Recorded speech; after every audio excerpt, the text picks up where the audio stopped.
One obviously is about 11 o'clock almost and is not noon.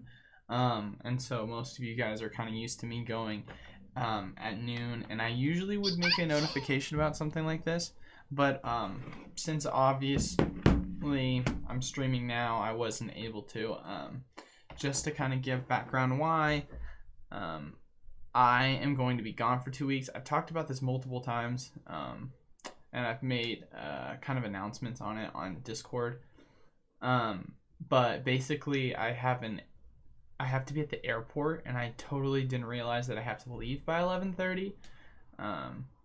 And so I had absolutely no idea of that until the next morning because I totally forgot what time my flight was. And so for that reason, I'm having to do like a last second start earlier, which I think it still should be fine because either way, the most important thing is I'm going to be discussing everything that I think is kind of relevant right now. So to get things started, first off, thank you guys all so much for partaking in my Chilling Reign pre-orders. As far as it goes, for those people that don't know, if you follow me on my Discord, I basically made an announcement that I was going to be 2 waves of pre-orders, and that wave 1 of pre-orders, I was going to drop product for $105, so that it would basically be affordable for anyone to purchase. Because for that reason, I know a lot of people haven't really had the opportunity to get product at an affordable price, and so this was kind of that opportunity to be able to do that. And then of course with once it sold out in 3 minutes, then I dropped the second pre-order prices for $144, which is at retail. Most boxes go for $150, $160, so I felt like it was still a competitive price compared to most other retailers.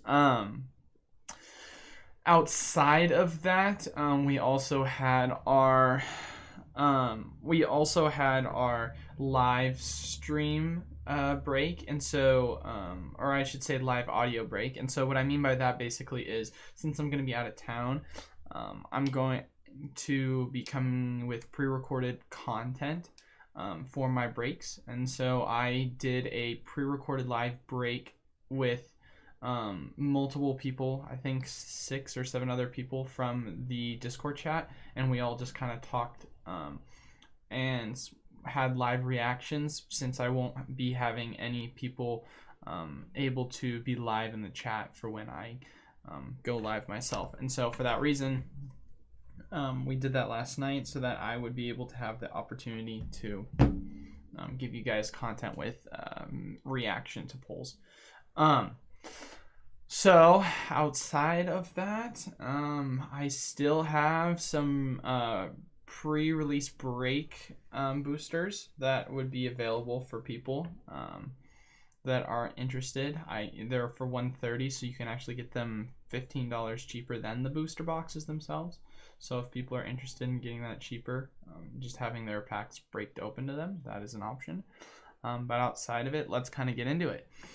So the main thing I really want to talk about today is I want to talk about kind of Eevee Heroes and kind of what the implications are on the market. I've talked about this before, and I can talk about it some more because the set just got a little bit more details. So if we can take a look on the screen on the second monitor, we can see here. Let me put this over right here. Yep. We can take a look, or we'll just zoom out of my face for a second, that Eevee Heroes, and shout out once again to PokeBeach. PokeBeach always has their information in which they come out with the minute they find out leaks. But Eevee Heroes has come out with the regular V arts. So nothing kind of special. It kind of looks pretty generic, but to be honest with you, in all things considered, this is actually still pretty cool art for Vs. Relatively speaking, most Vs are pretty generic, and I would say there's definitely a difference in when it comes to the art design. So it's still pretty cool either way. But I would say the most exciting thing, and this is just kind of my personal opinion, I would say the most exciting thing is, one, we can see the alternative art for the Espeon. That looks really cool. So we know we're going to be having a lot of alternative arts for each one of the evolutions. And then 2, I think the second coolest thing is we know that there's going to be Gengar VMAX. So we're going to have a rainbow rare variation of that, which will be super exciting. We also have an Inteleon VMAX, which that thing looks like it's baked out of its mind. But irrelevant to that, we're going to be having a Gengar VMAX. And so as far as it goes from a collector's perspective, which is obviously what I'm predominantly looking at, we see that we're going to have, for the people like myself that are big Gengar fans, that is going to be absolutely huge for us from a collection perspective. Still waiting for that shiny Gengar, but you know, I can hope. And then same concept with the Espeons, or with the Espeon full art. We're going to be having a lot of alternative arts, is the general assumption with the evolutions, which is exciting. Another thing too, for those people that don't know about Chilling Reigns, I might as well talk about it, even though I feel like it's still a little bit late. So Chilling Reigns in Japan is a 2-part set, and so for that reason, in America, it's actually going to also be a very large set. So as you can see, there's all these rares right here, and you're like, oh, that's so cool. Like, there's so many good rares. You got the Snorlax, you got the Blaziken with alternative art, you got all these full art rainbow rares, you've got the bird reverse rares, but wait a second, there's more. And there's a second part to it with a Bronzong, shiny rare, other full arts, just a ton of other good full arts. And so the thing is with this set, oh, and wait, what's that? There's even more. There's a shiny Electrode, a Celebi, and more. It's insane. The amount of rares in which they put in this set is absolutely ridiculous. And so basically what they did is they made it into kind of like a 2-parter. So if you can read right here, it says, according to CGO's internal data, Chilling Reigns will feature 198 cards before secret rares. We already knew we wouldn't get all the Japanese cards in English, as based on the set description. Our sets will be sourced from Matchless Fighters, Silver Lance, and Black Jet. Note that Japan full art Pokemon and supporters are secret rares, but those are always in main set. Based on the English description, we know we're losing 3 Pokemon V and 1 Pokemon V Max along with their secret variations. This means we have as many as 34 secret rares in our main set. As such, roughly 45 cards of Japan cards will be cut from our Chilling Reign, our Staff Mender, blah, blah, blah. We're getting all the blah, blah, blah. So we're still obviously getting a large portion of these Chilling Reign cards, which will be exciting because honestly, I mean, and this set looks like it's going to absolutely smash. Like, this looks like an amazing set. You know what I mean? And so as far as it goes, I think that this has potential to be the best set that we've had so far for Sword and Shield. Now, a lot of people will say, well, what about Shining Fates? But for me, I'm looking at it from a booster box perspective. And what I mean by that is cards that have booster boxes in them and then what you can pull from them. So I think this definitely has a potential to rival. And so I'm very excited about that. I think the Celebi is going to be huge because I'm also a Celebi fan. Reverse rare Electrode, a shiny Electrode is going to be big. I think the Blissey is really cool. The Metagross. I definitely wish, man, it kind of sucks. I still wish they had shiny variations of a lot of the main chases, but I guess not. I think that'd be a cool concept to do. But yeah, no, either way, still a very, very cool set that is going to be able to collect. Now, outside of that, as far as it goes, we won't need to use Pokebeach anymore. As far as it goes for the rest of the stream, so I will take off the monitor. Yeah, no, that's kind of like the main set pieces as far as it goes with the news. Now, obviously, I said I would talk about the implications of the market on that. So a couple of things. One, just so that people know from my perspective as a business owner. So basically, what recently came out today is that, or not today, but came out a couple days ago when I made an announcement.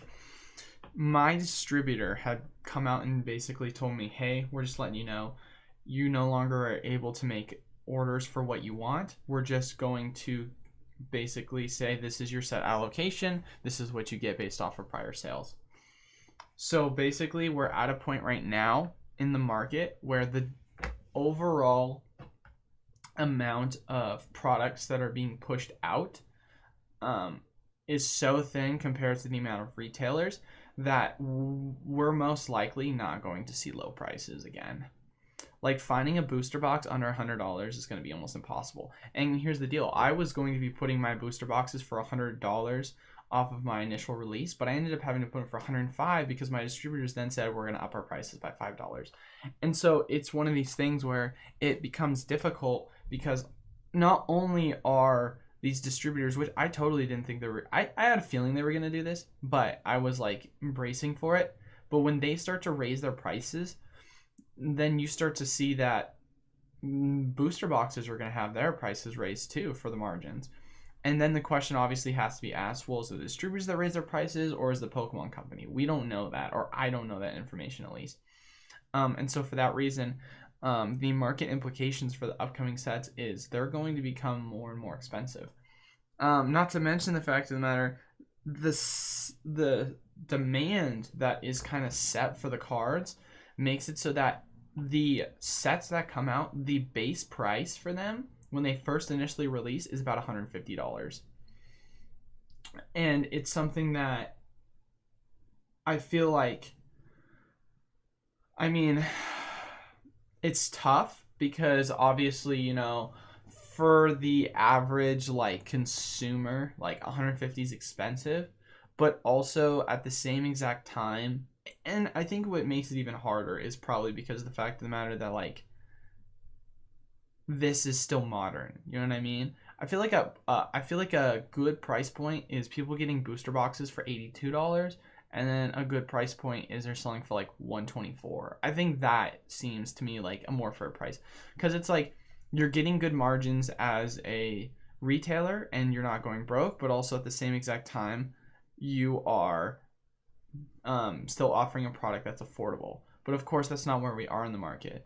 We're at a point where distributors have upped their prices, and for that reason, people have upped their prices.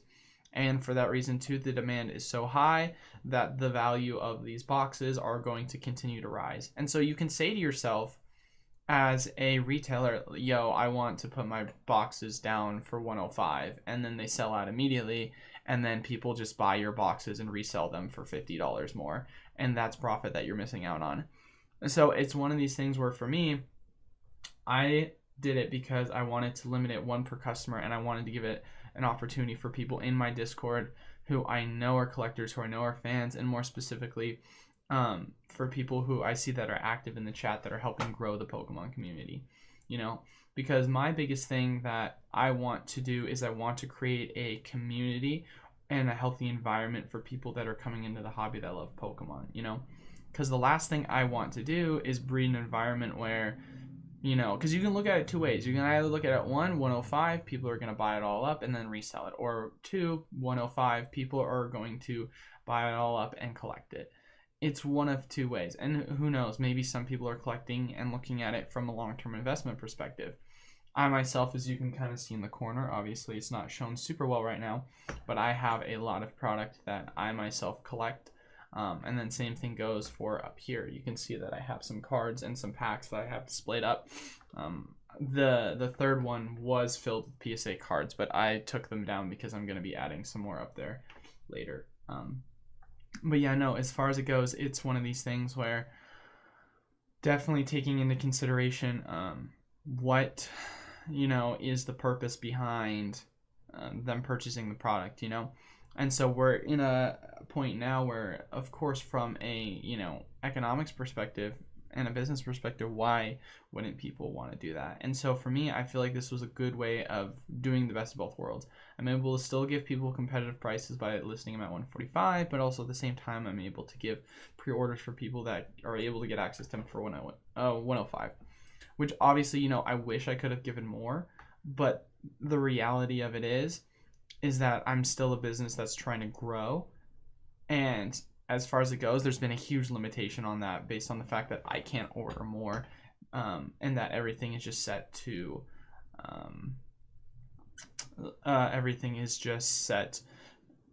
allocations. So, which makes it kind of tough.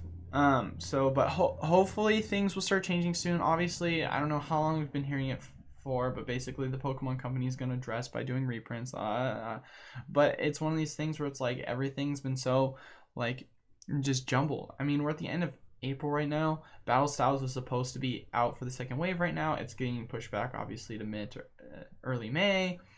So that's kind of annoying. Obviously, Chilling Reign, we're expecting the release date to come out at the right time, but we have no clue whether or not we're going to get the second wave pushback.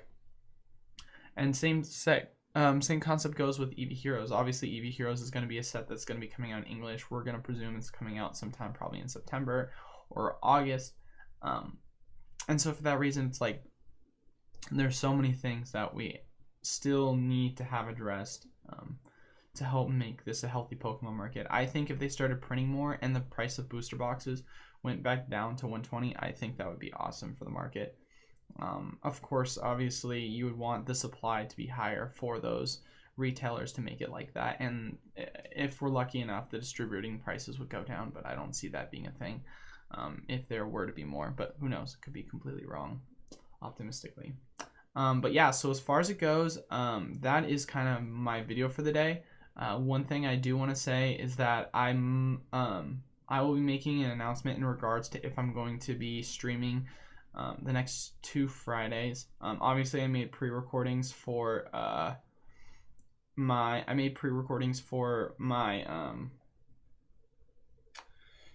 sorry, I spaced out for a second. I made pre-recordings for my breaks, and so I definitely want to be able to bring out content each and every week.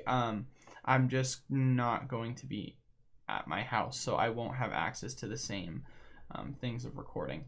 So that is something that I am trying to figure out right now. So I'll make sure to make an announcement and kind of let people go, because at least you'll be getting 1 video a week, but I was hoping to get at least multiple. I'll make sure to make an announcement about that. But thank you guys all so much for stopping by. Don't forget to follow, like, subscribe. Until then, I will see you guys.